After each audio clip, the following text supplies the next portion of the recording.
Nicarao ruled over a prosperous and intellectually rich domain in what is now western Nicaragua, near the shores of Lake Nicaragua, at a time when indigenous civilizations across the Americas were encountering forces that would soon attempt to erase them. Unlike many leaders remembered primarily for warfare, Nicarao's authority rested on wisdom, diplomacy, and philosophical depth. His people, the Chorotega, had established complex societies built on agriculture, trade, astronomy, and spiritual inquiry. They were not isolated or primitive, as later colonial narratives would claim, but deeply engaged with questions of existence, morality, and the structure of the universe. Nicarao stood at the center of this world as both ruler and thinker, a man whose leadership was defined by reason as much as power. When Spanish forces under Gil González de Villar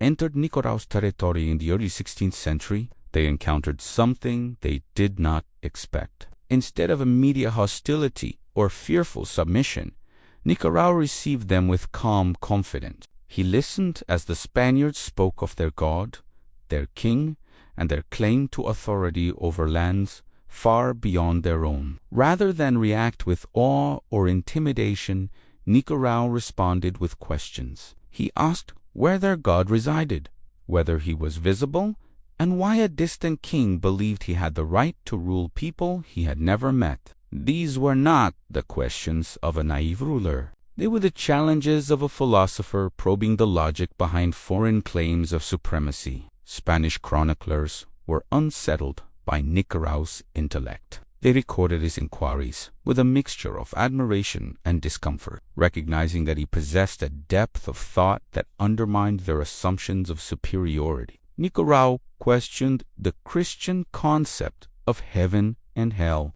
asking why a just God would condemn people who had never heard his name. He challenged the morality of conquest, pressing the Spaniards on why their faith required violence and domination. In these exchanges, Nicarao exposed the contradictions at the heart of Spanish colonial ideology. He revealed that conquest was not driven by spiritual salvation but by greed and power. Despite his skepticism, Nicarao did not immediately oppose the Spaniards. Like Direngen, he understood the value of observation. He allowed the Spanish to pass through his territory, offering food and hospitality while carefully assessing their intentions. He recognized their weapons, their hunger for gold, and their tendency to equate cooperation with submission, yet Nicarao never offered unconditional allegiance. His diplomacy was measured, calculated,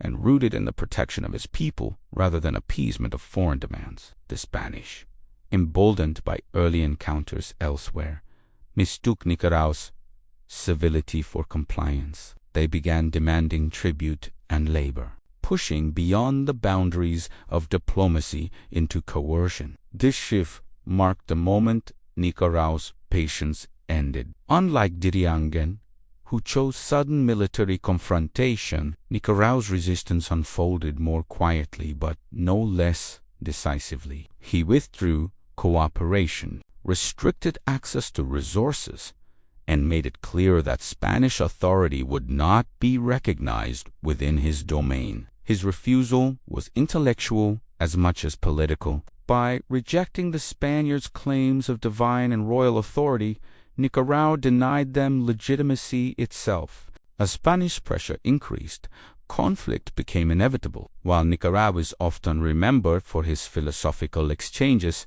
he was not incapable of warfare. His people were organized, disciplined, and capable of defending their land. Resistance took the form of both direct confrontation and strategic obstruction, making Spanish movement through the region difficult and costly. Yet the imbalance of power, compounded by disease and reinforcements from other conquered regions, gradually shifted the situation against him. Spanish accounts suggest that Nicarao was eventually captured and executed, though details are scarce and often contradictory. What remains clear is that his resistance was not born of ignorance or fear, but of reasoned defiance. He did not misunderstand the Spanish threat. He understood it fully and rejected it on ethical grounds. His death marked not the failure of his philosophy, but the brutality of an empire unwilling to tolerate dissent